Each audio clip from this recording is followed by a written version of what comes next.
Hello friends, welcome back to a 4-day short-term online course on exploring pointers in C.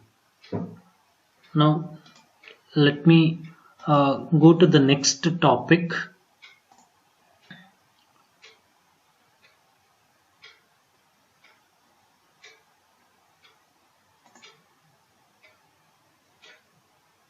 Okay, now let us understand how this particular program works with respect to pointers. Here, this is one of the most frequently questions asked in your campus selection.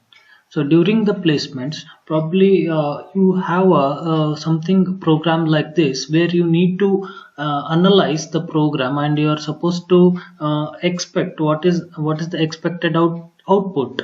So in this particular case, you can observe here. So there are 4 printf statements.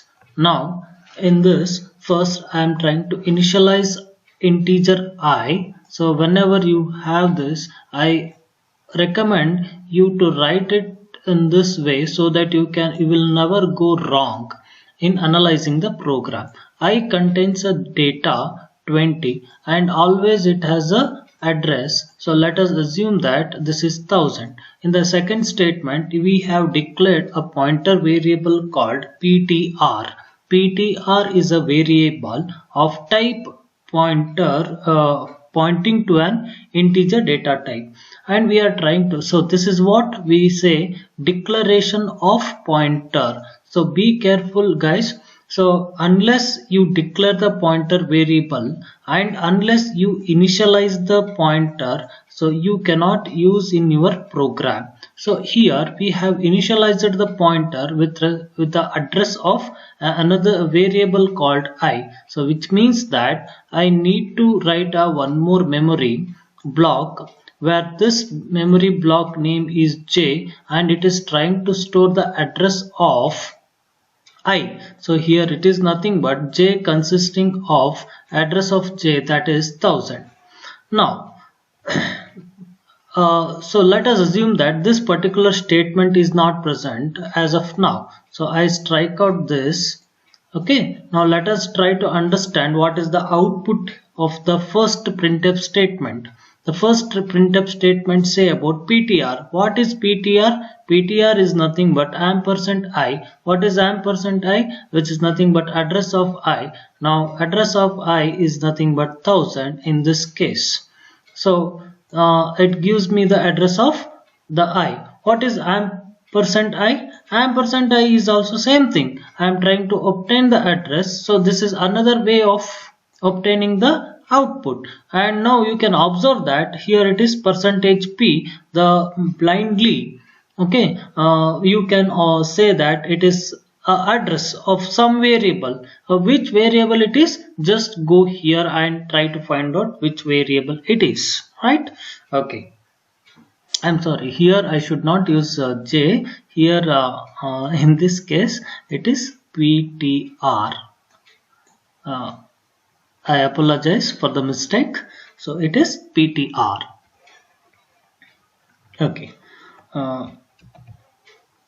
Let me finish. Okay, fine.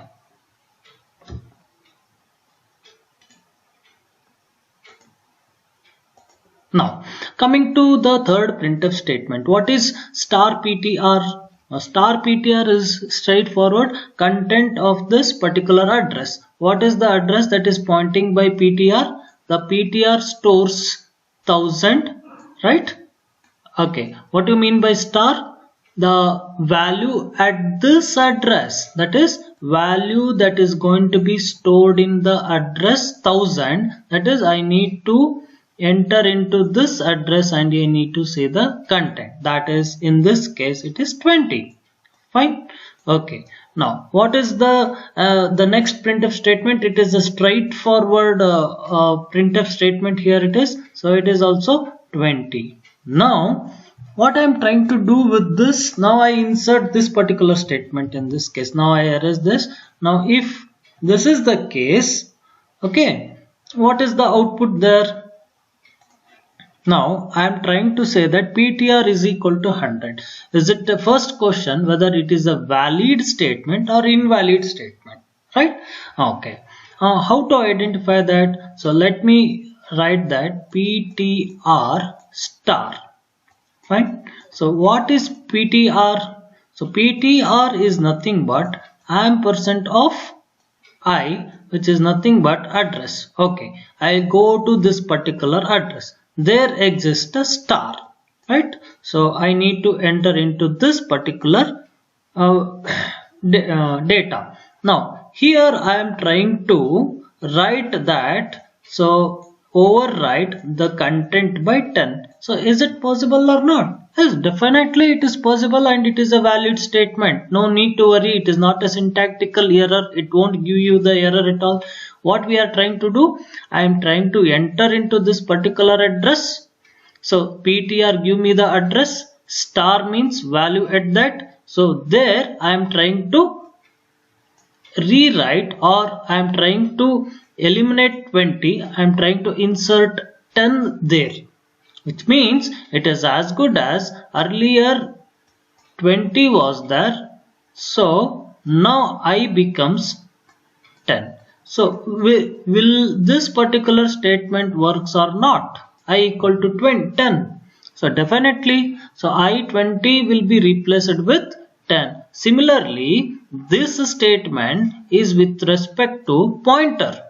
Using pointer, I am trying to change the content of my variable I. That's it. Okay, so which means after executing this particular star PTR equal to 10, my output will not be 20, it will be 10 in third printf statement as well as fourth printf statement. This is the answer. Now let us check whether my analysis is correct or not through a simple execution in dev C++. Fine. So let me copy this program. Okay, so I'll paste it here. Okay, now what should be the output? So let me comment this initially. So without this, what way is the output? Let us check. So compile. Okay, there is no error. Let me run this program. Okay, now you can observe that the first printf statement is also giving me the address of I, that is 62fe14, even ampersand I will, that must give me the same address, and followed by star PTR is nothing but the variable I, that is what is going to be stored there. It is 20, and second the fourth simple statement, printf statement, that is I. Okay, now I replace star PTR is equal to 10. Now I will eliminate this the command, and I'll write star PTR equal to 10. So let us run the program here. Okay, now observe here, that is going to be replaced. My I value is, it is as good as replacing the I value, because star PTR is concerned with value at the address of I. Value at the address of I was 20, now it became 10. So it is as simple as that. Okay, fine. I hope you got this particular program here. Now let me move to the next example. Okay. Now, okay, here are the some questions for you where you can let me to check how best you have understood till now. There is a question, pointer to using, prior to using a pointer variable, it should be declared. Is that enough? No. It should be initialized. Is that enough? Okay, no. It must be declared and it must be initialized, right? So this is the perfect answer with respect to this particular question. Okay. Now you have one more question. Which of the following is true with respect to pointer declaration? Int star PTR comma P. So PTR is a pointer to an integer. P is not. And ptr and p are both are pointers to an integer. See, p is not at all a pointer because I have not written it as star, so this statement is invalid, right?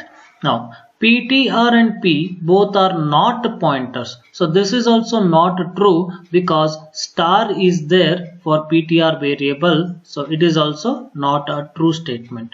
Ptr is neither a pointer variable nor an integer. No, it's here star is there, so hence I cannot call it as it is not an pointer, so it is also not. So see here the first statement, ptr is a pointer, absolutely correct. P is not, absolutely right. So my answer is, with respect to this particular declaration, first statement is correct. Okay, now moving further. Let us learn about the declaration of character, integer and float as a pointers. We already understood how to declare the integer data type, floating point data type and character data type with respect to only the data types. Now, is it possible to declare a pointer variable as a float, as a integer or a character? Right? So in the previous case you have learnt about how to declare a pointer variable as only the integer. Till now we have discussed. Now let us see whether it is possible to declare the character C and character star C here. So integer A is a integer variable. Int star A is nothing but A is a pointer variable pointing to an integer data type. That is very important, which means that A is a pointer variable which holds the address of the integer value. Okay, now you already know what is character C. So C is nothing but a variable of data type character. Now I try to write character star C. What star C represents? Star C represents, it is also a pointer variable pointing to an character data type and address of the character value, which is, see, you need to understand that one point should be very clear. The star C doesn't mean that it holds the character value. Star C never the C will never hold the character value. Let me explain this. Let me explain this here. So when I declare character, say for example character is character as a C, and let me assume that the value of this is A, right? Okay, now I declare one more character star P, fine, star P.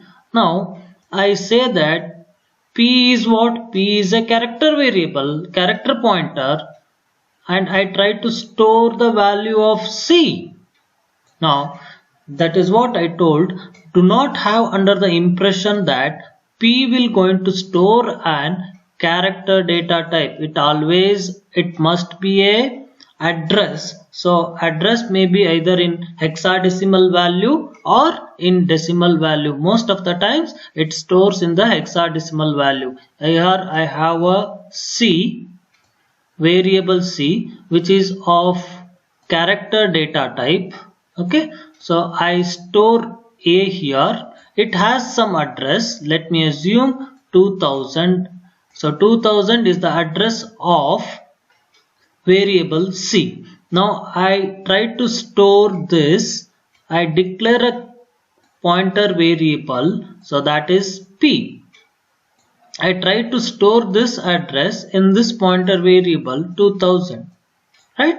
So the point is very clear that whenever I say character star P, P will never store a character value. The meaning is P is a pointer variable pointing to an address, pointing to an value that contains character value. I repeat, P is a pointer variable pointing to an character data type. See here, C is a character data type which holds the character and its address is present in P. Hence, char star P indicates that P is a character variable pointing to an character data type. So this is how you should understand. So similarly, when I say that float of f and float of star j, so which means that j is going to store an address which is going it store an address of f which is pointing to an floating point data type. So here the declaration float star f does not mean that f is going to store or f is going to contain the floating point value. Similarly, when I say star character star c, it doesn't mean that c is going to contain a character value. It actually means f is going to contain a address of floating point value. Similarly, c also contains the address of floating point value. Am I clear here? So now with this, there is a simple program to make you understand with respect to the declaration of character int and float pointers. So let us analyze this. So I have two integers. So one as integer variable, another one as pointer variable of pointing to a data type of integer. Character c and star cc. So star cc points to an character data type. Right? Similarly, float f and star f. So here I am trying to initialize the variable I, c and f with 10, a and 3.14 respectively. The address of I is stored in ii, which is nothing but a pointer variable. Ampersand of c is stored in cc, which is nothing but a character pointer. And similarly, f. Now when I say what these printf statements will do, so these straightforward, these printf statements, through this I am trying to obtain the address of what is ii. ii is nothing but ampersand I. cc is nothing but ampersand c. So which means all three printf statements will give you the address of variable I, variable c and variable f respectively. Right? Now that is what we say, obtaining the address of a variable through pointer variables. Moving further. Now how do you write the printf statements in order to perform this operation? Access. I am trying to access the data that is present in the variable I, c and f through a pointer variables. So let me write a simple printf statement so that you can understand. That is printf, I am trying to or I am accessing the data present in the variable I, c and f through pointer. Now I want to access the data through the pointers. That is, look at this. Value of I is equal to %d. Very simple. Star ii. Right? What is star ii? Star ii is nothing but there exists a variable ii which holds the address of I. Right? So I contains the data here. In this case, I was constituting the value 10. So here the 10 is going to be stored. Okay. Now when I say that star, so it means to say that it moved to this particular address, and value at this address, it is nothing but 10. So here 10 is going to be displayed, here A is going to be displayed, here 3.14 is going to be displayed. It is as simple as that. Now tell me, what is the second method to access the data? It is very simple. I say ICF, right? Similarly, we have a third method. How? So as you know that I can also write ampersand I, which is nothing but address, a content of this address or value at this address. I simply put star I. So here I can also modify. I say that ampersand, okay, star. So this is also going to give me the content of variable I, C and F. Is it not? So let us simulate the program. Let us copy paste the program here. Okay.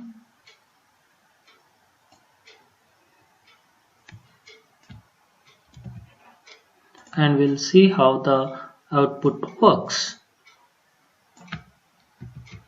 How the program works.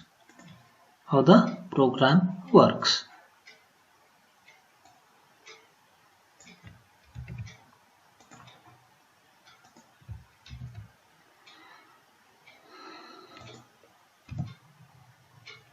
Okay.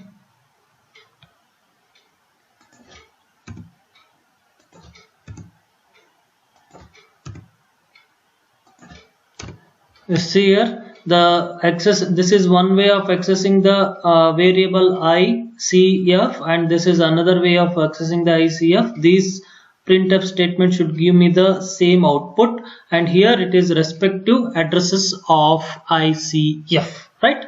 So that's what I should get the output. So something gone wrong. Okay, semicolon is missing. Okay. Okay. Oh, look at this. Value of I is 10. Value of A. Okay. Okay. Now you can observe this. In the first three printfs were with respect to. The first three printfs were with respect to address. So 62 FE04 was the address of I. FE03 was the address of character data type, character C, and 62FDFC is the address of floating F value. So this address. Now the content of that particular address is 10A 3.14. Second method also giving me 10A 3.14. Yes. So this particular program working fine, right?